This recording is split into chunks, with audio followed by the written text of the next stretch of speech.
la prépa pour arriver à Nice, elle était bonne. À l'entraînement à Tahiti, ça a été plutôt cool. Les températures étaient vraiment bonnes. C'était un régal de s'entraîner à Tahiti sur ces périodes-là, comparé à ce que j'ai vécu en janvier, février pour préparer la Nouvelle-Zélande. Là, ça a été beaucoup mieux. Et après, je suis venu pour une course là faire un petit 73 Pro Series en Autriche. Ça s'est pas super bien passé. J'ai pas récupéré du voyage. J'ai eu des problèmes dans l'avion là en vol interne. Ça a été un peu complexe, mais bon, c'est pas grave. On savait. L'idée c'était de remettre un petit peu en place les automatismes et tout.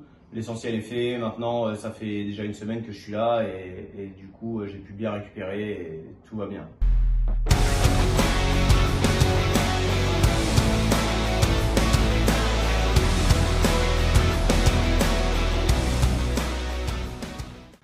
Ouais, l'entraînement, tous les entraînements sont passés. Je suis pas tombé malade. J'ai pas eu trop de gêne ou de douleurs physiques.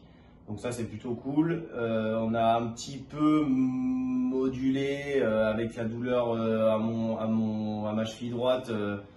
On a dû jouer un peu avec, mais tout s'est bien passé. On a pu faire vraiment l'essentiel.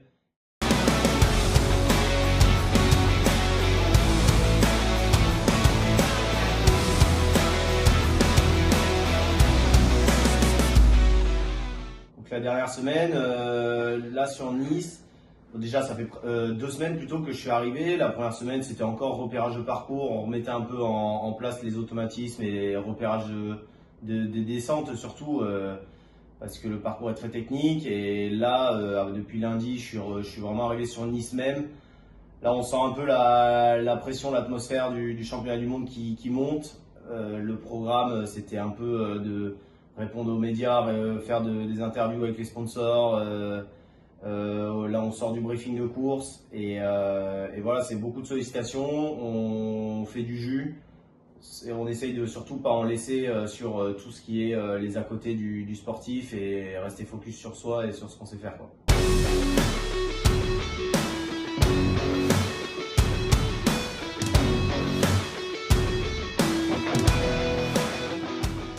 Donc ouais, la pression monte. Là, on se croise entre pros. C'est un peu le jeu d'intox. Moi, c'est vraiment mes premiers championnats du monde, donc ça fait vraiment bizarre, hein. C'est un jeu d'intox H24. Tout le monde dit qu'il est trop fort. Tout le monde dit qu'il va partir vite, qu'il va m'en remettre partout. Et bon, faut rester lucide. Moi, je sais que j'ai des armes à jouer.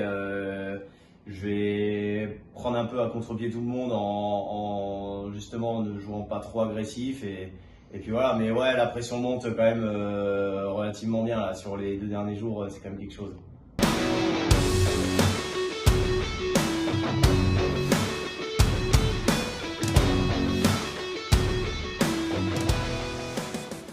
Je pense que mon gros atout c'est qu'il va quand même faire chaud sur le marathon.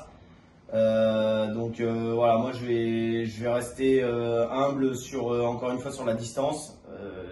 Un Ironman, ok, j'en ai fait un, j'ai réussi à bien le faire, le premier, mais je suis resté toujours dans cette démarche où j'avais un peu d'appréhension à dire est-ce que je vais réussir à finir. Donc moi je vais prendre un sport après l'autre et me focaliser vraiment sur voilà, sport après sport. En natation, on pense à la natation, vélo pareil. Et puis après voilà, je vais jouer ma chance plutôt sur la gestion de l'effort. Les 2 premières heures sont incroyablement longues, où on fait presque que monter pendant 2 heures. Donc moi je sais que ma force elle est plutôt au-dessus sur le plateau, avec des bonnes capacités à rouler fort sur le plat. Donc voilà, et puis aussi un gros avantage que j'ai, c'est que là je vais être énormément entouré. J'ai beaucoup de monde qui vient pour moi, donc sur la promenade des Anglais, je pense que ça va être assez incroyable d'avoir tout ce support et tout ce soutien. Donc maintenant, rendez-vous sur la ligne de départ à Nice. Pour nous, ce sera dimanche matin et j'espère que vous me suivrez en live sur les différents réseaux, YouTube Ironman, la Fédé, sur les réseaux de la fédération, on va mettre des informations assez régulières. Et puis voilà, donc merci encore pour votre soutien et à très bientôt.